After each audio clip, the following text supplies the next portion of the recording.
बोला, एक जण बोला. हे काळे कागद करते ती. एक जण आज बोला. कसं माहिती? मुख्यमंत्री आले त्यावेळेस. हा?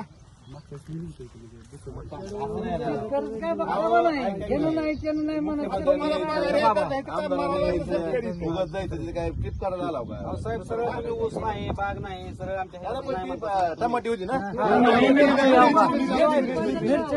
इथंच होती की रावणाच्या रानात तुम्ही दादा तो खाली खाली लांब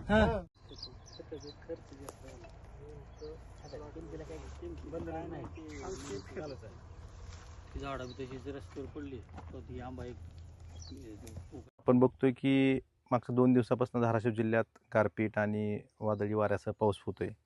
कालही धाराशिव तालुक्यात बऱ्याच ठिकाणी गारपीट झाली. जवळपास 1-2 फूट थर गारांचा साचला होता आणि या ठिकाणी जी पिकं आहेत, ज्वारी असेल, द्राक्ष असतील, केळी असेल, भाजीपाला असेल, ह्या सगळ्या पिकांचं खूप मोठ्या प्रमाणात नुकसान झालेलं आहे आणि खरं तर त्यांचा खर्च खूप असतो.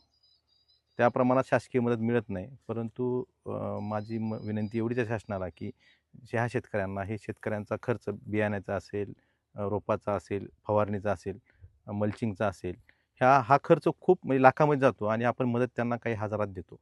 त्यामुळे ही जरी मदत कमीत कमी आपण तात्काळ ह्या शेतकऱ्यांना मिळवून देण्यासाठी शासनानं लवकरात लवकर पावलं उचलावीत आणि एकही शेतकरी पंचनाम्यापासून वंचित राहणं अशाही आम्ही सूचना दिलेल्या आहेत आणि सगळ्या शेतकऱ्यांना भरीव अशी मदत शासनाने द्यावी एवढीच विनंती शासनाला आम्ही करतोय. किती गावात नुकसान झालं? आपण बघतो की धाराशिवमध्ये आज आपण सकाळपासून बावी असेल, धारूर असेल, खामसवाडी असेल, या तिन्ही गावात नुकसान झालेलं आहे.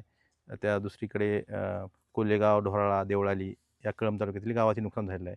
आज आपण बघतोय की आजही वातावरण तसंच पावसाचं आहे आणि मागच्या 2 दिवसापासून बऱ्याच ठिकाणी नुकसान झालेलं आहे. त्याचे पंचनामे सुरू आहेत, पण फक्त पंचनाम्याची सोपस्कार न पार पाडता भरीव अशी मदत ह्या शेतकऱ्यांना शासनाने द्यावी एवढीच विनंती शासनाला आहे.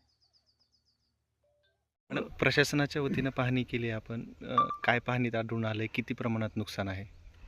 धाराशिव तालुक्यामध्ये काल रात्री अवकाळी गारपीट झालेली आहे आणि बऱ्याच ठिकाणी नुकसान झालेलं आहे. सकाळपासून कृषी विभाग आणि तहसील महसूल विभाग आणि ग्रामविकास विभाग आपण सगळ्या कर्मचाऱ्यांना घटनास्थळी तातडीने जाऊन पंचनामा करण्याचे आदेश दिले आहेत. सर्व क्षेत्रीय यंत्रणा आज घटनास्थळी आहे. जास्त करून धाराशिव तालुक्यामध्ये धारूर, त्यानंतर बावी, त्यासोबतच केशेगाव इकडे सगळीकडे नुकसान झालेलं आहे.